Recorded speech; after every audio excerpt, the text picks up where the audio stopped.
Bismillahirrahmanirrahim. Alhamdulillahi rabbil alamin. Allahumma shalli wa sallim wa barik ala Muhammad wa ala ali Muhammad.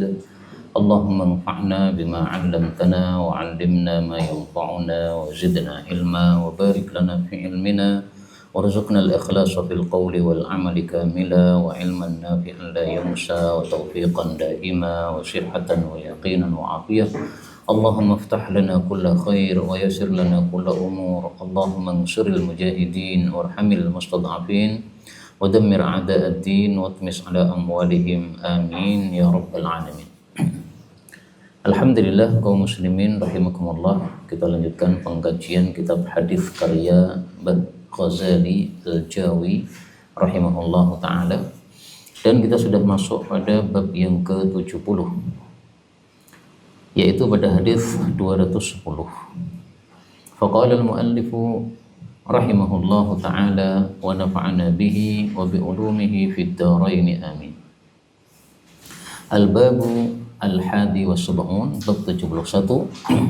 Nafsul mu'min, rohnya orang beriman, mu'allaqatun, itu tergantung, bidainihi, dengan sebab hutangnya, hatta sehingga yuqda, dilunasi, anhu, untuk si mayit tersebut. Hadis ini dimasukkan atau bab ini dimasukkan oleh Mbah Ghazali dalam kitab Al-Buyu. Maksudnya adalah dalam berbisnis hati-hati dari berhutang. Karena kalau kita berhutang kemudian mati dan belum dilunasi hutangnya, maka kita terhalang dari surga yang semestinya kita dapatkan.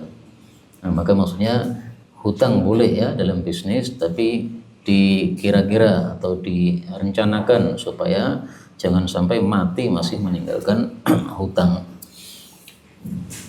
Hadis 210, wa Nabi Hurairah radhiyallahu anhu qala qala Rasulullah sallallahu alaihi wasallam, nafsul mu'min, nyawanya orang beriman, mu'allaqatun, tergantung, bidainihi, dengan sebab hutangnya, hatta sehingga yuqda, dilunaskan, anhu, darinya. Hadis diriwayatkan oleh At-Tirmidzi dan lain-lain. Maka ini babnya diambil dari lafal hadis Nabi SAW. Dan mengambil lafal hadis dijadikan sebagai bab, ini kebiasaan beberapa para ulama, di antaranya Imam Bukhari dalam kitab Sahihnya, kemudian Imam Abu Dawud dalam kitab Sunannya, dan yang lain-lain. Maka ini beliau meniru apa yang sudah dilakukan oleh para ulama-ulama terdahulu. Kemudian dalam hadis ini ada beberapa perbincangan. Yang pertama, kata-kata nafsun ini artinya adalah nyawa atau roh. Jadi orang yang mati itu kan rohnya berpisah dengan jasadnya. Nah, jasadnya berada di tanah, di kuburan, sementara rohnya ini di tempat yang lain. Kalau dia orang beriman, maka dia akan masuk ke dalam jannah. Kalau dia orang kafir, maka akan disiksa oleh Allah Subhanahu wa taala. Ada di Illiyin, ada di Sijjin. Nah, maka nafsun di sini sama dengan ruhun, tapi ini masalah khilafiyah. Pendapat pertama mengatakan nafsun sama ruhun itu sama. Nafsun sama dengan ruhun. Pendapat yang kedua mengatakan an-nafsu ghairur ruhi. Nafsun dengan roh itu berbeda. Ini dua makhluk yang berbeda. Nah, tapi hadis-hadis kita dapatkan beberapa kali menunjukkan bahwa nafsun sama ruhun itu sama. Contohnya hadis ini ya, kalau tidak diartikan roh, terus apanya yang tertahan itu? Karena yang terpisah dari jasadnya adalah rohnya itu.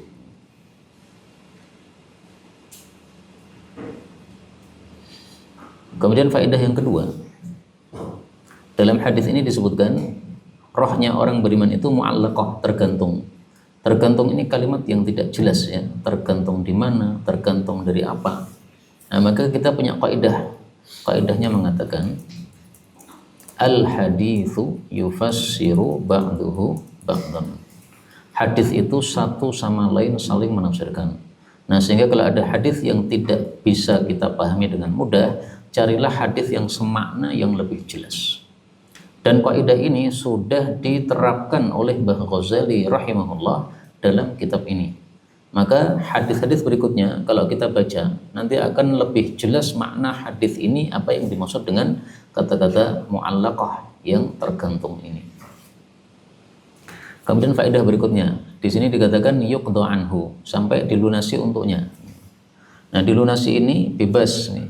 Bisa dilunasi dari harta warisannya, bisa. Bisa dilunasi oleh kerabatnya, bisa. Bisa dilunasi oleh orang lain juga bisa.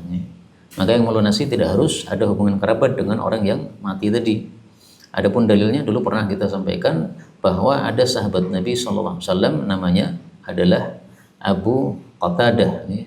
Dia orang kaya, kemudian ada seorang sahabat Nabi yang miskin meninggalkan hutang dan tidak punya warisan untuk melunasi hutangnya. Oleh Abu Qatadah kemudian ditanggung. Hadisnya dalam kitab Bulughul Maram min Adillatil Ahkam. Kata kuncinya adalah ad-dinarani.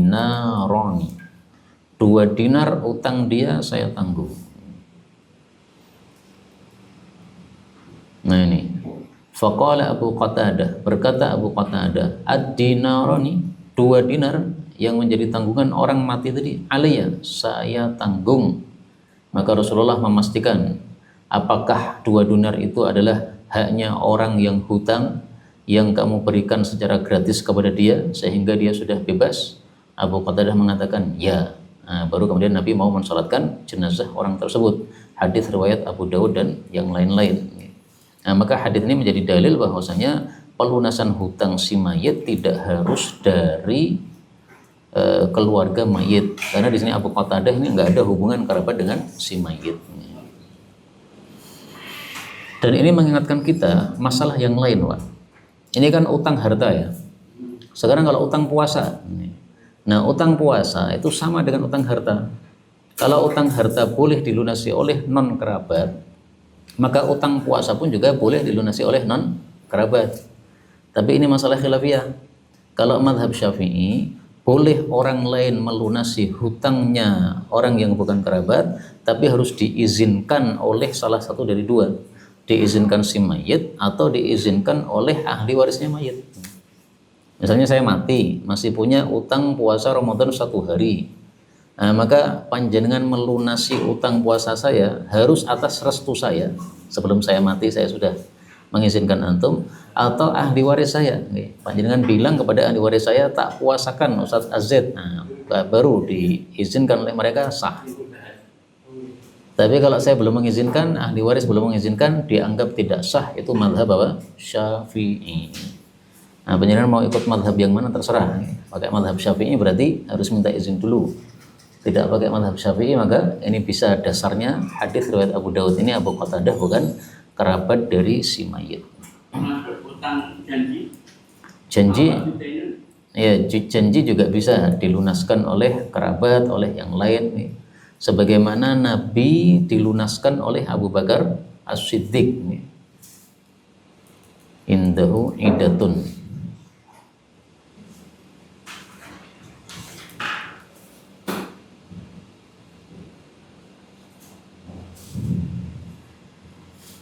Fal yatina. Kalau dalam Melayu itu hak adami. Ya ini kalimatnya ini Pak. Fanada, Abu Bakar berteriak ya, menginformasikan. Man kana lahu indan nabiyyi sallallahu alaihi wasallam idatun au dainun falyatina. Siapa yang punya dari Nabi SAW idatun, janji ini yang panjenengan tanyakan, au dainun atau hutang, falyatina, silahkan datang kepada kami, tak bayar. Nah, maka 2 yang akan dibayar oleh Sayyidina Abu Bakar, 1 janji, 2 utang. Maka janji itu senilai dengan utang tadi. Ada ungkapan al-wa'du dainun, itu dalilnya di sini. Idatun au dainun. Ini hadis riwayat Bukhari sahih 2297.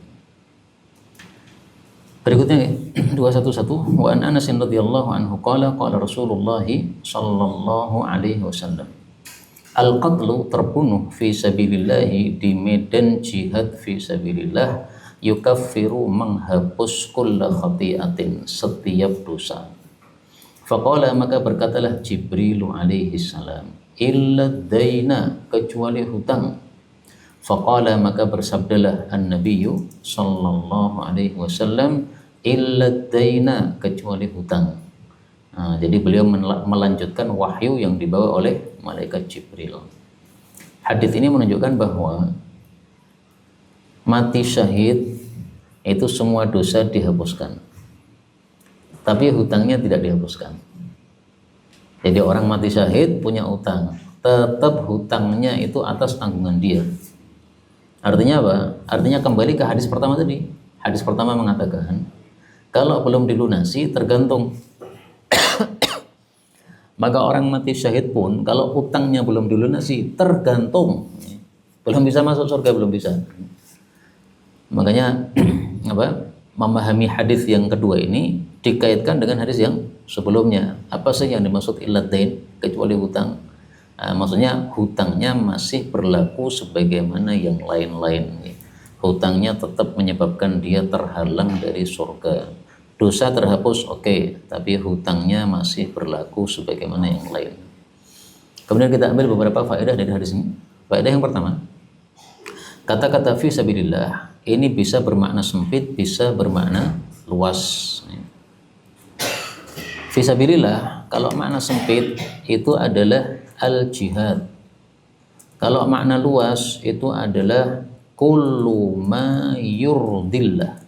Setiap yang meridhokan Allah disebut fi sabilillah. Nah, ketika ada kata-kata fi sabilillah itu dilarikan ke makna sempit yaitu jihad.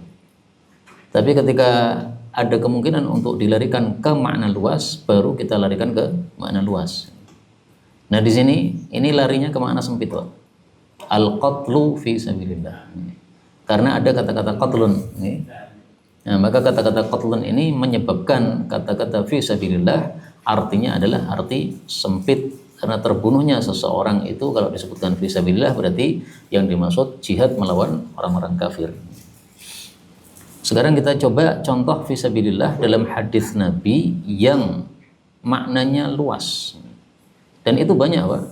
Dan kalau mau kita kumpulkan bisa jadi satu buku, yaitu khusus mengumpulkan hadis-hadis yang menyebutkan kata fi sabilillah. Fahuwa fi sabilillah. Rasulullah Shallallahu Alaihi Wasallam bersabda, apabila seseorang itu keluar rumah untuk mencari nafkah untuk anak-anak yang kecil-kecil, maka dia itu fi sabilillah. Nah, ini bukan perang ini meridhokan Allah karena ngasih nafkah anak-anaknya.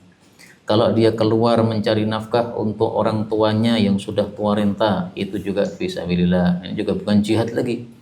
Apabila seseorang itu keluar mencari nafkah untuk dirinya supaya tidak minta-minta, itu juga fi sabilillah.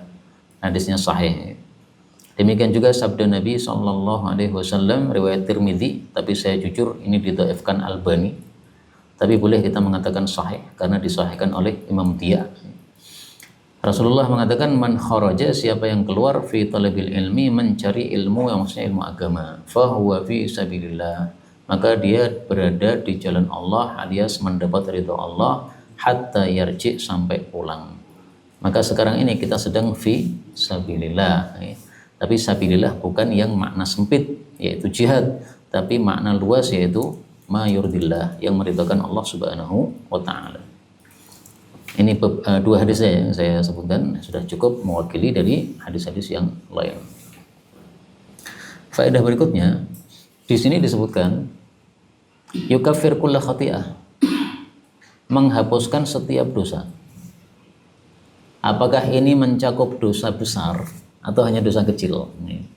Kalau guru kami Syekh Walid hafizahullah mengatakan namanya kulla, semua itu ya semua. Berarti dosa kecil, dosa besar semuanya kena. Maka orang misalnya riba, kemudian matinya mati syahid di medan jihad, dosa besar ribanya dihapuskan. Tapi ini masalah khilafiyah. Ya. Sebagian ulama berpendapat dosa yang bisa dihapus dengan amal-amal soleh itu hanya dosa kecil. Nah, qatlun ini, mati syahid, ini juga amal soleh. Sehingga yang dihapuskan juga dosa kecil saja, bukan dosa besar. Nah, penjelasan ikut yang mana terserah, monggo.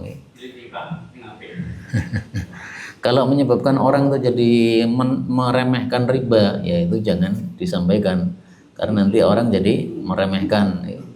Nah, kalau dia orangnya tidak meremehkan dosa, nggak ada masalah. Pemikiran yang pertama tadi disampaikan. Kemudian faedah yang terakhir, di sini ada kata-kata illadain. Ya. Illa di sini sebenarnya lebih tepatnya diartikan akan tetapi hutang.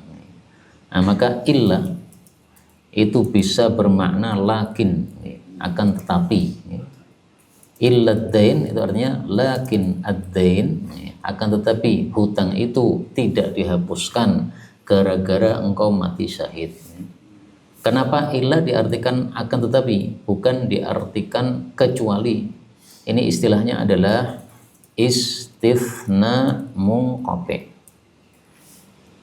Kata-kata illa tapi terputus dengan kalimat sebelumnya. Hutang dengan dosa itu nggak ada kaitannya. Karena dosa hutang itu bukan dosa. Hutang kan mubah kan. Kalau saya mengatakan nih, saya sudah memakan semua makanan kecuali pisang. Nah, pisang ini termasuk makanan, maka itu disebut istisna muttasil, karena apa yang dikecualikan dengan yang disebutkan sebelumnya itu masih satu jenis. Nah, kalau ini dua jenis yang berbeda. Dosa itu bukan hutang, hutang itu bukan dosa. Maka karena ini terputus istisna munqati, maka artinya adalah akan tetapi tadi. Nah, di situ diterjemah diartikan apa itu? Akan tetapi atau kecuali? Buku terjemah ada yang baca nggak? Ada yang bawa nggak? Nggak ada. Nah, kalau diartikan kecuali ya silahkan, tapi kurang tepat gitu aja. Lebih tepatnya apa? Akan tetapi hutang tidak dihapuskan. Kecuali. Nah, kalau diartikan kecuali ya tadi muncul pertanyaan. Nggak, sama-sama istisna. Muncul pertanyaan, loh memangnya hutang itu dosa? Kok diperkecualikan dari dosa tadi? Nah, bukan termasuk dari dosa. Hutang itu mubah, boleh, nggak ada masalah. Kalau hutang berdosa, maka Nabi tidak mungkin berhutang. Nabi mati saja masih meninggalkan hutang. Berikutnya 212 dari Abu Qatadah radhiyallahu anhu, bahwasanya dia mendengar menceritakan dari Nabi sallallahu alaihi wasallam. Annahu bahwasanya qama fihim, Nabi itu berdiri di tengah-tengah para sahabat. Fadzakara, lalu beliau menyebutkan lahum bagi para sahabat annal jihad, bahwasanya jihad fi sabilillah wal iman billah, dan iman kepada Allah itu adalah afdhalul a'mali, amalan paling utama. Faqama rajulun, maka berdirilah seorang laki-laki, faqala, berkata, ya Rasulullah, wahai Rasulullah, araita, apa pendapat Anda, in kutiltu, jika aku terbunuh fi sabilillah, di medan jihad fi sabilillah, tukaffaru, apakah dihapuskan anni, dari saya, khataya, ya, dosa-dosa saya semuanya. Faqala, maka bersabdalah lahu kepadanya Rasulullah sallallahu alaihi wasallam, na'am, ya, in jika kutilta, engkau dibunuh fi sabilillah, di medan jihad fi sabilillah, dengan syarat wa anta, sementara engkau itu sabirun, sabar, muhtasibun, mengharap pahala, muqbilun, maju ke depan, ghairu mudbirin, tidak membelakang, tidak lari. Tsumma qala, kemudian bersabda lagi Rasulullah sallallahu alaihi wasallam, kaifa qulta, bagaimana kamu ngomong tadi, bagaimana? Coba diulang lagi pertanyaannya. Qala, dia mengatakan, ara'aita in qutiltu fi sabilillah, apa pendapat Anda kalau saya terbunuh di jalan Allah? Atau kafaru anni khatayaya, apakah dihapuskan dariku dosa-dosaku semuanya? Maka Rasul sallallahu alaihi wasallam bersabda, na'am, ya, syaratnya wa anta sabirun, engkau sabar, muhtasibun, mengharap pahala, muqbilun, maju ke depan, ghairu mudbirin, tidak membelakang, illa daina, akan tetapi hutang itu tidak dihapuskan. Fa inna Jibril alaihi salam, karena sesungguhnya malaikat Jibril alaihi salam, qala li dzalika, berkata kepada saya hal tersebut. Maksudnya baru saja saya dapat wahyu dari malaikat Jibril setelah menjawab pertanyaan kamu tadi. Hadis ini sama dengan sebelumnya, ya. Hanya bedanya hadis ini memerinci turunnya wahyu kepada Nabi sallallahu alaihi wasallam tidak langsung dalam satu kejap. Nah, maka ini kejadian pada saat Abu Qatadah ini lebih awal daripada kejadian yang diceritakan pada hadis sebelumnya, yaitu hadisnya siapa? Anas bin Malik. Faqala Jibril illa dain, maka Jibril mengatakan kecuali hutang. Nah, maka semacam diralat atau dilengkapi oleh malaikat Jibril alaihi salatu wassalam. Kita ambil beberapa faedah. Faedah yang pertama, beliau menyebutkan dua amal yang paling afdal. Pertama jihad, yang kedua adalah iman. Kenapa dua amal ini adalah yang paling afdal? Pertama, kalau iman itu adalah kunci masuk ke dalam surga. Sebagaimana perkataan para ulama, la ilaha illallah miftahul jannah. La ilaha illallah itulah iman, itu adalah miftahul jannah, kunci masuk ke dalam jannah. Sehingga amalan apapun tanpa iman tidak ada nilainya di hadapan Allah Subhanahu wa ta'ala. Dan ini sudah disebutkan oleh Al-Imam Al-Bukhari rahimahullah. Dikatakan kepada Wahab bin Munabbih, bukankah la ilaha illallah kunci jannah? Maka dia mengatakan, ya, tetapi kunci itu harus ada giginya. Kalau kamu datang dengan kunci tanpa gigi, tidak bakal dibukakan. Tapi kalau pakai gigi maka bisa membuka pintu. Ini sebabnya iman menjadi amal paling utama. Adapun jihad menjadi amal paling utama karena jihad itu sangat berat, yaitu merelakan apa yang paling kita cintai, yaitu nyawa. Sehingga wajar kalau mendapatkan predikat amal yang paling afdal, yaitu setelah iman. Kemudian faedah berikutnya, dalam hadis ini Nabi SAW ditanya, apakah kalau saya mati di medan jihad dihapus dari saya dosa-dosa saya semua? Khotoyaya saya artikan dosa-dosa saya semua. Kata semua itu munculnya dari mana? Kata semua itu munculnya dari kaidah nih, Pak. Al-jam'u al-mudhafu ya'ummu. Al-jam'u isim jama', al-mudhafu kalau dia itu mudhaf, ya'ummu maka mengandung arti umum. Khotoyaya ini jama'. Jama' dari apa? Khoti'ah, ya, menjadi khotoya gitu. Kemudian dimudhafkan, digandengkan dengan kata-kata ya. Ini namanya mudhaf ilaih susunannya. Nah, kalau ada jamak kok mudhaf itu ya ummu. Kaidah yang lain mengatakan wal mufradul mudhafu ya ummu. Dan kalau ada isim mufrad yang mudhaf sama juga menunjukkan arti umum. Contohnya apa? Contohnya apa? Wa in ta'uddu ni'matallahi la tuhsuha. Nah, di sini nikmat ini mufrad, Pak. Karena jamaknya ni'am, ya. Kemudian dia dimudhafkan kepada Allah menjadi susunan mudhaf ilaih. Nah, maka terjemahnya ini, kalau kalian mau menghitung semua nikmat Allah, tidak bakal bisa membilangnya, saking banyaknya nikmat-nikmat Allah Subhanahu wa ta'ala. Nah, makanya wajar kalau Syekh Walid tadi mengatakan khotoyaya ini semua dosa, besar kecil semua kena. Jadi mati syahid dosa besar dihapus. Karena khotoyaya jamak mudhaf, umum berarti semua. Nah, tapi pendapat yang kedua tetap mengatakan enggak, ini dilarikan ke dosa-dosa kecil supaya tidak bertentangan dengan hadis yang lain. Nah, hadis-hadisnya sudah kita tampilkan dulu ya, bahwasanya ini adalah hanya dosa-dosa kecil saja. Ya, ringkasnya perselisihan pendapat itu pastilah ada hujahnya masing-masing. Faedah berikutnya, di sini Nabi SAW sebutkan dua syarat supaya kita itu ketika mati di dalam medan jihad kita mendapatkan ampunan dari Allah. Yang pertama adalah sabir, sabar. Yang kedua adalah muhtasib, mengharap pahala dari Allah Subhanahu wa ta'ala. Nah, sabarnya itu diwujudkan dalam bentuk muqbilun ghairu mudbir, maju tidak mundur. Maka kalau di medan jihad malah mundur, itu namanya tidak sabar. Maka sabar, tidak mundur. Kemudian mengharap pahala dari Allah sehingga tidak mencari dunia dari perang tadi. Kalau hanya mencari viral supaya dikenal sebagai pemberani, ya tidak mendapatkan fadilah yang disebutkan di sini. Hanya dapat viralnya saja, tapi tidak dapat ampunan dari Allah Subhanahu wa ta'ala. Kemudian faedah berikutnya, dalam hadis ini Nabi SAW menyampaikan Fa inna Jibril qala li dzalik. Jibril barusan menyampaikan kepada saya. Jadi ada wahyu susulan.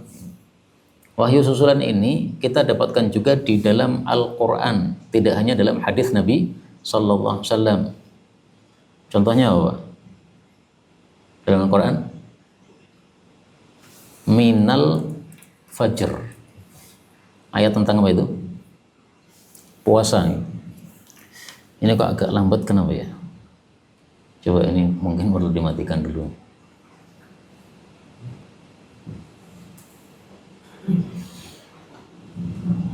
Surat Baqarah ayat 187. Ayat ini asalnya begini. Wa kulu washrabu hatta yatabayyana lakumul khaytul abyadu minal khaytil aswad. Gitu. Terus ada sahabat Nabi yang salah paham, mengambil dua benang. Satunya benang putih, satunya benang hitam. Ditaruh di bawah bantal. Jam 4 dilihat, oh cik raketok, nih, berarti masih boleh makan. Nih. Makan terus, Pak. Padahal jam 4 mungkin sudah azan subuh. Nih. Nah, karena dia teorinya apa? Mengamalkan lafal Quran sesuai yang dia paham. Nih. Khayt artinya benang, ya berarti benang betul. Nih.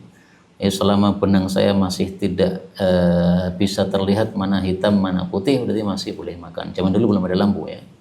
Nah, maka Allah kemudian turunkan ayat ini, minal fajr, maksud saya itu fajr.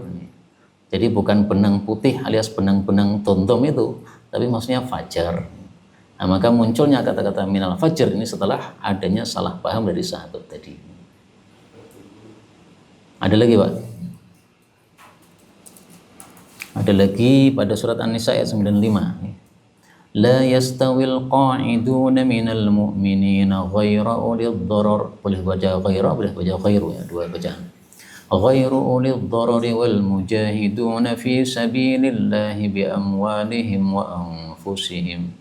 Tidaklah sama orang-orang yang duduk dari kalangan orang beriman. Orang-orang yang duduk maksudnya tidak ikut jihad. Tidak sama dengan mujahid fi sabilillah.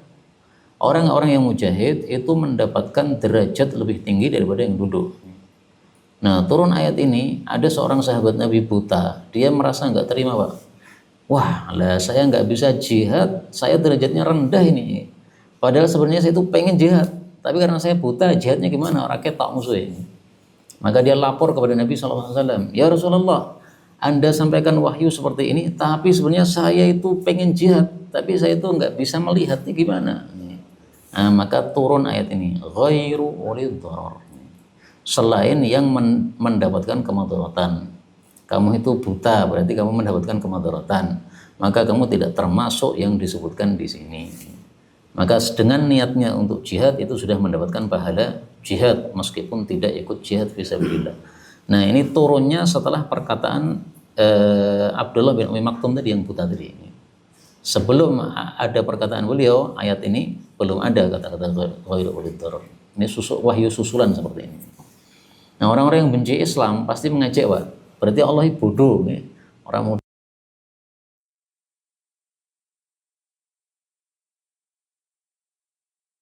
yang punya kemadaratan seperti itu. Justru kejadian itu disengaja oleh Allah untuk terjadi seperti itu untuk menunjukkan kemuliaannya Abdullah bin Umi Maktum, sahabat Nabi sallallahu alaihi wasallam. Kalau tidak ada kejadian itu, ya kelebihan beliau tidak akan direkam oleh sejarah. Makanya ada hikmahnya, Allah ingin memuliakan Abdullah bin Umi Maktum radhiyallahu taala anhu. Berikutnya 213. Dari Jabir bin Abdullah radhiyallahu anhuma, anna rajulan, bahwasanya ada seorang laki-laki atan nabiyya, datang kepada Nabi sallallahu alaihi wasallam. Faqala, lalu dia mengatakan, ara'aita, apa pendapatmu wahai Nabi, in jahadtu, jika aku berjihad, binafsi, dengan jiwaku, wa mali, dan hartaku, faqultu, lalu aku dibunuh, sabiran, dalam keadaan sabar, muhtasiban, mengharap pahala, muqbilan, maju ke depan, ghairu mudbirin, tidak membelakang, a'adkhulul jannah, apakah saya masuk jannah?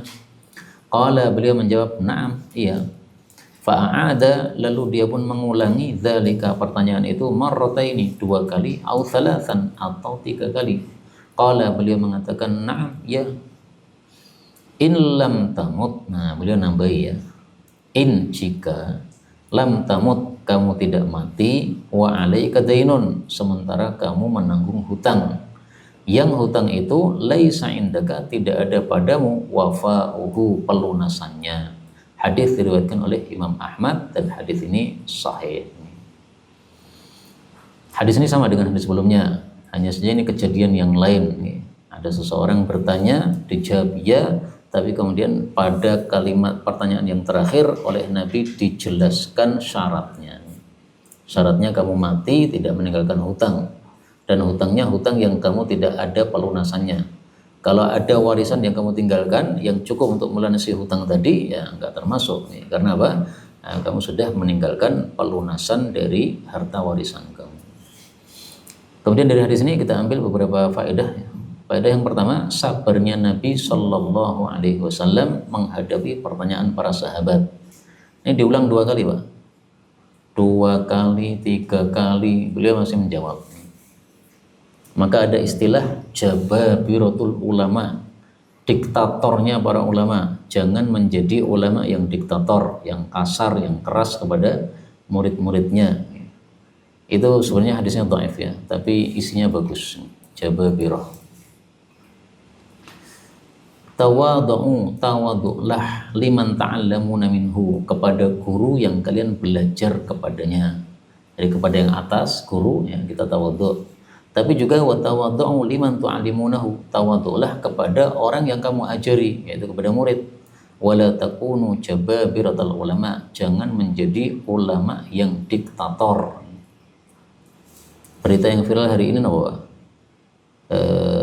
Direktur sekolah, kemudian kepala sekolah ya, ngampleng nampar atau apa itu ya, muridnya merokok nih, malah dilengser beliau atau gimana itu ceritanya. Nah ya mungkin karena itu tadi ya, dianggap terlalu kasar ya. Apakah harus ditampar, apakah tidak bisa yang lain, nah mungkin begitu maksudnya. Tapi ringkasnya di sini ya, istilah jababiratul ulama ini ada dalam hadis yang dhaif, tapi isinya bagus menurut saya, sesuai dengan sikap Nabi ini. Beliau tidak jababirah, beliau sabar melayani pertanyaannya. Ditanya 2 kali, ditanya 3 kali, jawab terus. Mirip dengan ini adalah perkataan dari Ibnu Mas'ud kalau nggak salah, kita cek dulu. Lazadani, hadis riwayat Bukhari. Pertanyaan dari Sahibu Hadzar. Nah, Sahibu Hadzar benar, Abdullah bin Mas'ud nih. Abdullah bin Mas'ud mengatakan, saya tanya kepada Nabi, ya Rasulullah, amal apa yang paling dicintai oleh Allah? Beliau mengatakan, sholat tepat waktu. Apalagi birrul walidain, apalagi jihad fisabilillah. Beliau nggak marah. Ya. Beliau tidak mengatakan, wis tok lakoni pora kok terus. Enggak begitu. Ya. Ditanya jawab aja. Ya. Apalagi jawab, apalagi jawab. Nah yang menarik bukan di situnya, di sini. Qala haddatsani bihinna walau istazadtuhu lazatani. Nabi menjawab saya dengan 3 jawaban tadi, dan seandainya saya tambah pertanyaannya 4, 5, 6, 7, 10 lazatani, pasti saya yakin beliau juga nambahi. Dia bisa meyakinkan itu karena tahu sifat Nabi ya, tidak akan pernah marah begini. Nah, maka kita sebagai guru-guru ya perlu meniru sikap Nabi sallallahu alaihi wasallam ini, ya lemah lembut kepada murid-muridnya, ya jafwahnya atau kekurangan atau kekasaran atau kekurangan murid itu ya kita maklumi ya, namanya usianya masih segitu nih, sehingga ada kemungkinan adabnya kurang sempurna, dimaklumi saja. Bro, ya kalau sudah melampaui batas bolehlah kita kasih pelajaran nih. Ada muridnya Imam Syafi'i, Pak. Dijelaskan 1 kali nggak paham, dijelaskan lagi yang kedua kali nggak paham, dijelaskan lagi 3 kali belum paham. Imam Syafi'i nggak marah, malah beliau mengatakan, seandainya ilmu itu seperti minuman gini, tak sok kayak nenggon mulutmu langsung. Ya.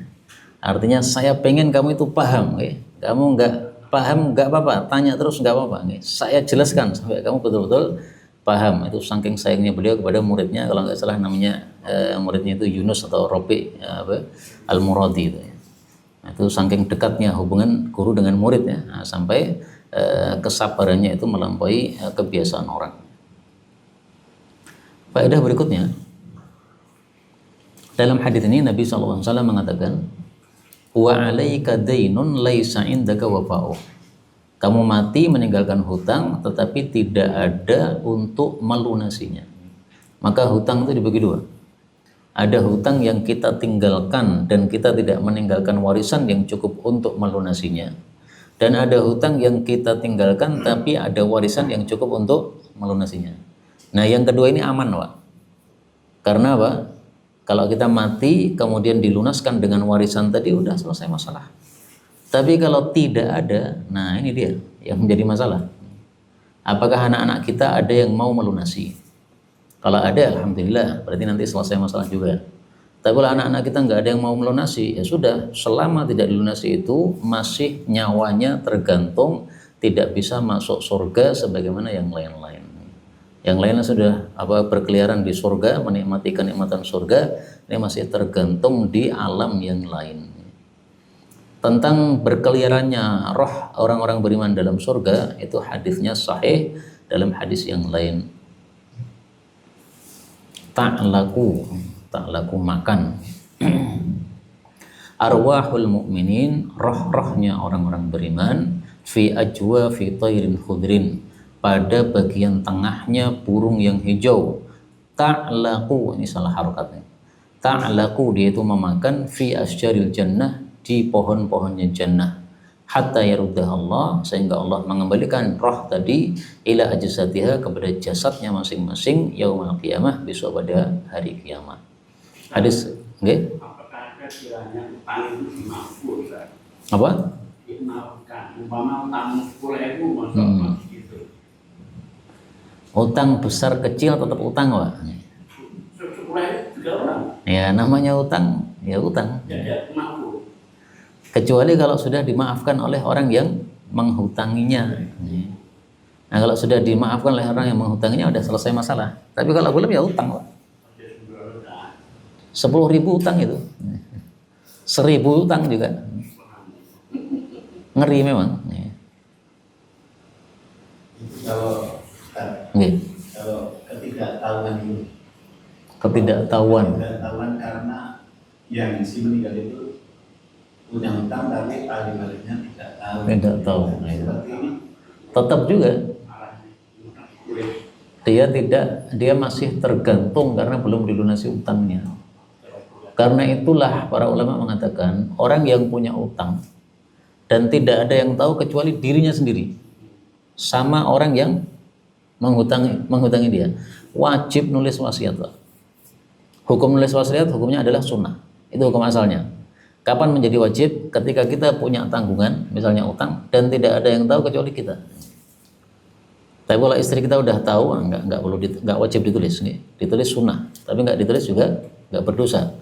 Karena begitu kita mati, istri kita sudah tahu, oh ya kemarin punya utang ini, nah dilunasi ini. Wajib, saking bahayanya utang tadi. Berarti utang itu harus lapor dengan keluarga, memberitahu. Ya bagusnya beritahu, karena kita nggak tahu kapan kita mati.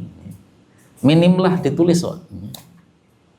Kalau udah kita tulis, kemudian kita bilang kepada istri, ya, nanti kalau saya mati tolong lihat ya, di dompet ada tulisan. Nah, udah selesai. Tanya sedikit lagi. Mau Pak? Si yang meninggal ini, orang yang meninggal itu punya hutang. Kemudian kan tadi yang saya antarkan itu ahli warisnya tidak tahu. Nah, yang menghutangi itu orang tegal minta, nagih. Itu gimana istilah? Yang menghutangi itu uang mati udah dari pagi. Ya. Nah, itu paling bagusnya dia merelakan. Saya relakan hutang saya kepada piutang saya kepada orang tersebut. Nah, udah, kalau udah direlakan udah selesai. Kalau dia masih belum merelakan, ya masih jadi hutang. Ya. Sehingga hukum tadi masih berlaku. Makanya ngeri sekali masalah hutang itu. Tapi insya Allah kalau udah ditulis ya aman ya, karena sudah dilunasi. Kadang-kadang orang yang hutang itu butuh bukti. Hutang mana buktinya, tidak ada kwitansinya. Tapi betul-betul tanpa kwitansi janjian hutang. Itu boleh. Kalau ada orang nagih utang bapak kita yang mati misalnya, terus dia tidak bawa bukti, tetapi kelihatannya dia jujur, paling bagus dibayar aja Pak. Karena pernah ada kejadian di masa Nabi SAW, ada orang mati kemudian didatangi oleh seseorang, kemudian dia mengatakan, bapakmu itu utang sama saya. Nah, oleh Nabi dilaporkan kepada Nabi SAW. Maka beliau mengatakan, udah lunasi aja, karena dia itu jujur. Nah, ada Nabi enak ya, karena Nabi kan bisa tahu ini benar atau tidak. Kalimatnya apa dulu ya? Fa innaha shadiqah tadi mana?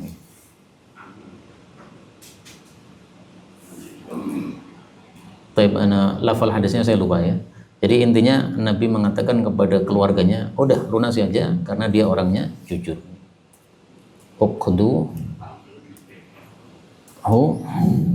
fa innaha shadiqah. Mungkin ada enggak ya? Lafal hadisnya lupa saya. Udah, itu nanti kita cari lagi cerita yang lengkapnya bagaimana. Bahwa ada seseorang kemudian lapor kepada Nabi karena ditagih utangnya keluarganya yang sudah mati dan oleh Nabi disuruh membayar. Nih. Kasusnya ini yang cerita ibu saya, jadi ada orang meninggal, tapi dia bawa uang organisasi. Nah, pas mau diurus, itu pengurusnya menanyakan uang organisasi itu ada di mana. Ternyata keluarganya tidak tahu. Terus ibu saya terus saya ini bukti gue deposit. Gue ini kayak banget. Pokoknya ini deposit yang ditipu hebat. Itu saya kira-kira uang yang receh itu bukan pinternya masalahnya. Ya dibuat simpel aja, dibuat satu tempat khusus yang bukan milik kita misalnya gitu. Kalau saya itu semua tak tulis ya Pak. Misalkan gitu ya. Cuma pinternya itu satu disimpan di beras, satu disimpan di dibuat simpel aja, satu kotak khusus untuk uang gitu. Ada brankas gitu. Jadi saya itu termasuk yang takut sehingga ya amplop ya saya tulis ini uang apa, ada uang pesantren, tadi uang pesantren, uang masa, sehingga begitu mati insya Allah udah jelas ya ada tulisannya itu. Ada lagi ya, memang kok. Agak unik. Seorang bapak ijab kabulnya terhadap anak pinjam, itu kata berpinjam nggak ada. Sah. Jadi anak pinjam kepada bapak, bapak pinjam kepada anak, sah sesuai akad. Akadnya pinjam ya pinjam, berarti harus apa? Mengembalikan. Atau akadnya ngasih ya ngasih, berarti nggak mengembalikan. Jadi sesuai akadnya bagaimana? Banyak lagi Ustaz. Nih.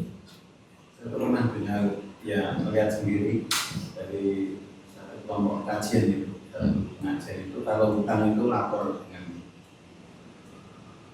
dengan pengurusnya. Nah ini artinya utang bisa dewi juga laporan. Nah itu menurut saya bagusnya dari sisi itu tadi. Kalau terjadi apa-apa maka ada saksinya ya kan. Enak malah begitu. Seperti tadi ya, ada orang datang kepada Nabi lapornya kok minta utangan ke bapak saya yang sudah mati. Nah kata Nabi, oh dia benar. Nah berarti Nabi kan tahu itu. Nah kalau Nabi taunya bisa jadi karena ada persaksian, bisa jadi karena adanya wahyu ya. Nah, kalau sekarang nggak ada wahyu ya berarti perlu tadi persaksian itu. Dan sebenarnya persaksian itu ada dalilnya Pak. Idza tadayantum bidainin ila ajalin musamman faktubuhu wal yaktub bainakum katibum bil adl. Ditulis. Nah, penulisnya itu adalah harus menulis dengan adil. Nah, maka hendaklah ada orang yang mencatat hutang tersebut. Berarti ada orang yang menyaksikan. Wastashhidu syahidaini min rijalikum. Cari 2 orang saksi laki-laki dari kalangan muslimin. Tapi memang perintah ini tidak wajib menurut jumhur. Sehingga ketika ada hutang tanpa saksi 2 orang ya tidak sampai dosa. Jumhur lah ya. Madzhab Zahiri ini dosa karena ini dianggap wajib. Kalau jumhur tidak dosa karena perintahnya perintah sunnah. Itu kalau saksi itu harus nominal berapa kalau tidak ada? Tidak ada. Karena di sini dikatakan shaghiran au kabiran ila ajali. Jangan bosan untuk mencatat hutang kecil besar sampai waktunya. Tapi ini juga tidak wajib. Jadi mencatat hutang tidak wajib, mempersaksikan hutang juga tidak wajib. Hanya saja Allah menjelaskan dzalikum aqsatu indallahi wa aqwamu lisyahadati wa adna alla tartabu. Lebih mendekati kalian tidak ragu karena ada tulisan atau ada saksi. Saya pernah ngalami Pak, barang-barang saya dijualkan orang, dia merasa sudah membayar, sementara saya merasa belum dibayar. Nah itu saya menyalahkan diri saya sendiri karena orang tak catat. Nah, berarti salah saya sendiri. Mestinya ketika dia membayar itu saya kasih tanda tangan sudah membayar sekian. Ya akhirnya karena dia merasa loh dulu sudah saya bayar Ustaz. Nah ya sudah sampun itu salah saya. Nah, untuk berikutnya kepada beliau tidak akan saya gitukan lagi karena ternyata terbukti salah persangkaan tadi ini. Ya mungkin juga saya yang benar-benar lupa, bisa juga beliau yang betul-betul lupa. Tapi sampai saat ini ya saya merasa dia belum bayar. Cuman karena sudah saya relakan ya sudah selesai masalah. Sudah tidak jadi utang terhadap orang tersebut. Kalau saksi kan, saksi itu kalau diganti dengan materai begitu. Ya zaman sekarang memang begitu Pak. Zaman sekarang tuh bukti itu sudah tidak pakai saksi lagi. Seperti surat tanah itu kan sebagai pengganti dari saksi.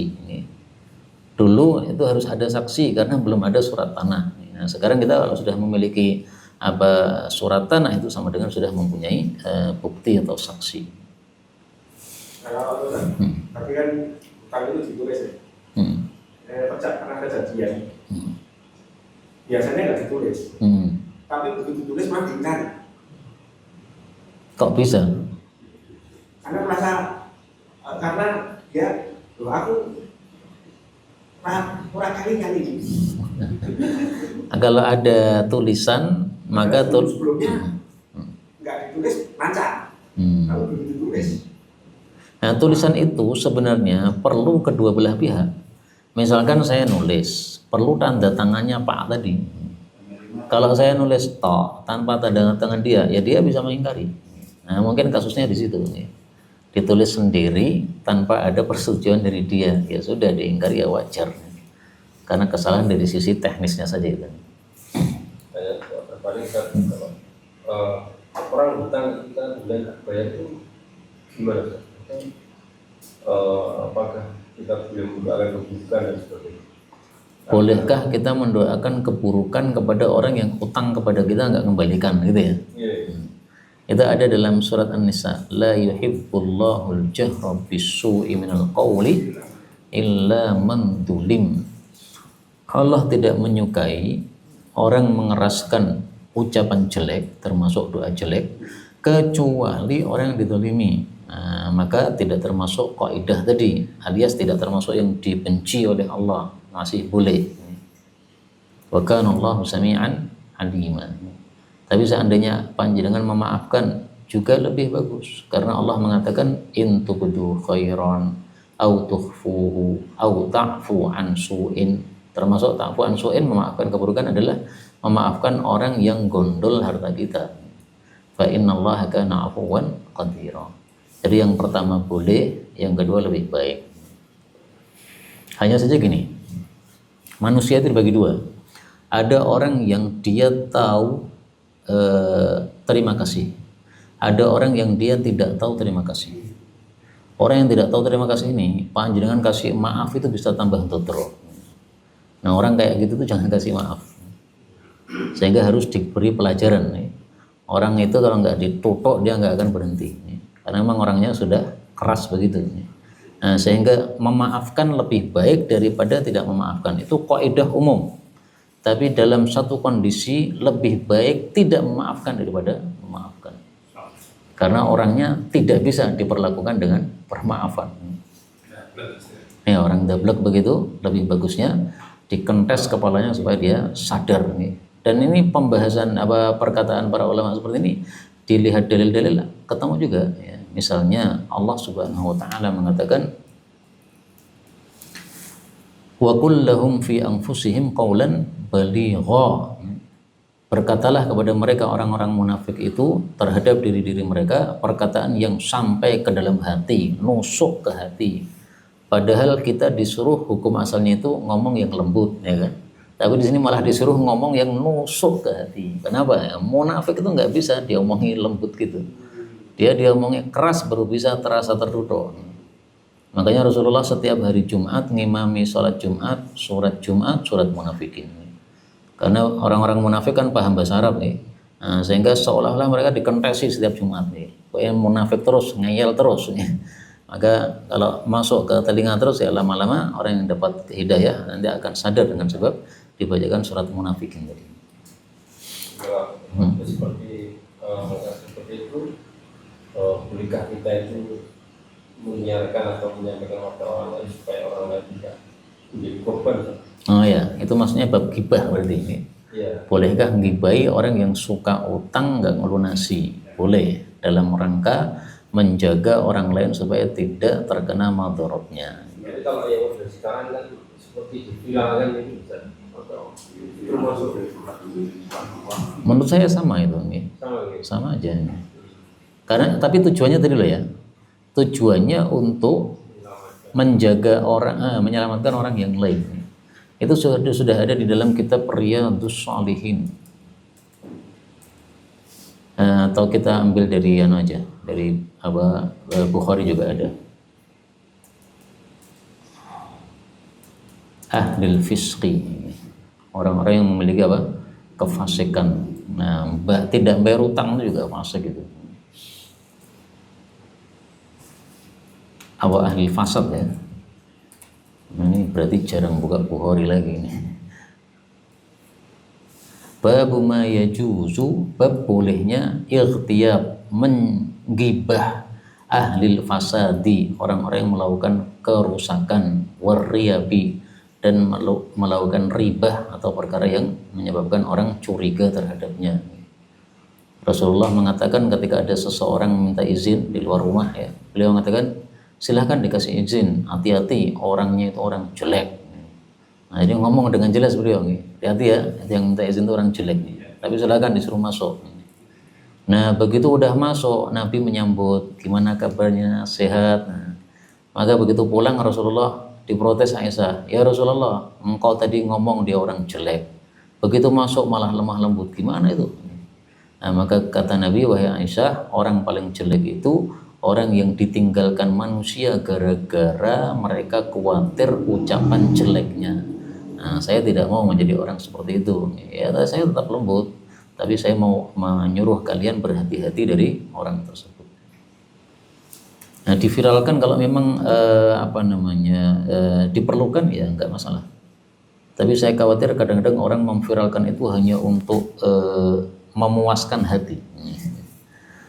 Karena dia viralkan ke tempat yang tidak dijamah oleh orang tadi, ya kan? Tapi kalau misalnya dia suka berulah di sekolah, nah kita viralkan di lingkungan sekolah, karena memang yang terganggu hanya orang sekolah saja, ya, atau orang pengajian saja, atau orang solo saja. Nah, maka insya Allah masih tidak ada masalah. Nah, tergantung kepada niatnya tadi ya, apakah niatnya untuk menjatuhkan orangnya, ataukah niatnya untuk menyelamatkan orang-orang lain. Bukan kita sekarang.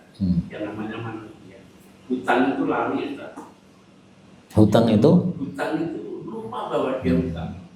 Sudah kurang 5 tahun lah. Nominalnya ya lumayan. Itu pihak yang menghutangnya apa punya hak untuk mengingatkan. Ya diingatkan aja. Dengan keluarga itu repot banget. Ya kalau tidak mau ribet ya udah dimaafkan aja. Balik lagi. Kalau nggak mau ribet loh ya. Kalau mau diminta waktu di akhirat ya bisa aja. Terserah. Mau memaafkan boleh ya, mau menuntut di akhirat juga boleh. Berikutnya, monggo. Satu pernah baca postingan di HP itu menagih hutang itu tidak boleh, benar apa enggak? Menagih hutang Tidak boleh. tidak boleh. Gimana maksudnya? Oh itu haknya kok. Jangan kalau nagih hutang. Enggak masalah. Nabi saja juga apa? Ditagih hutangnya dan beliau tidak melarang. Maka ketika orang datang kepada Nabi, Muhammad, mana hutangmu, nggak segera kamu lunasi? Nah, para sahabat kan marah itu. Malah beliau mengatakan, jangan dimarahi. Oh, dia itu memang punya hak untuk ngomongi saya. Nah, oleh Nabi diizinkan. Seandainya menagih apa tidak boleh, pasti akan dilarang oleh Rasulullah. Ada yang memikir itu, dia tuh ahli bank, bukan bank, miskin, berjalur apa, orang binalur. Tapi ada hadis gini Pak, kalau engkau menagih hutang, maka menagihnya harus tetap afaf. Nah, mari kita lihat hadisnya.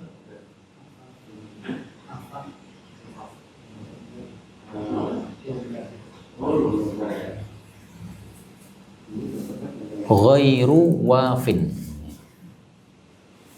khudh haqqaka, ambil hakmu, misalnya hutang tadi, fi afafin, dalam keadaan afaf. Afaf itu tidak melakukan dosa atau kemaksiatan.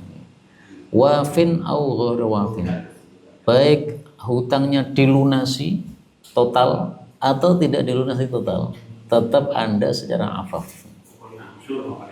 Nah, jadi jangan sampai gara-gara dia kurang ngajar dalam melunasi hutang, kemudian kita ikut kurang ngajar dengan misuh misalnya. Nah, itu berarti nggak afaf. Ngomongnya tetap harus afaf. Mari kita lihat syarahnya ya. Apa maksudnya afaf ini? Ai uffa fi akhdhihi anil haram. Jagalah dirimu ketika menagih hutang tadi dari perkara yang haram. Misalnya apa? Bisu ilmu thalabah, dengan nuntut dengan cara jelek. Misalnya sambil ngamplengi orangnya. Itu berarti kan jelek. Wal qaulis sayyi, dan perkataan jelek, misuh. Nah gitu, debt collector itu biasanya apa?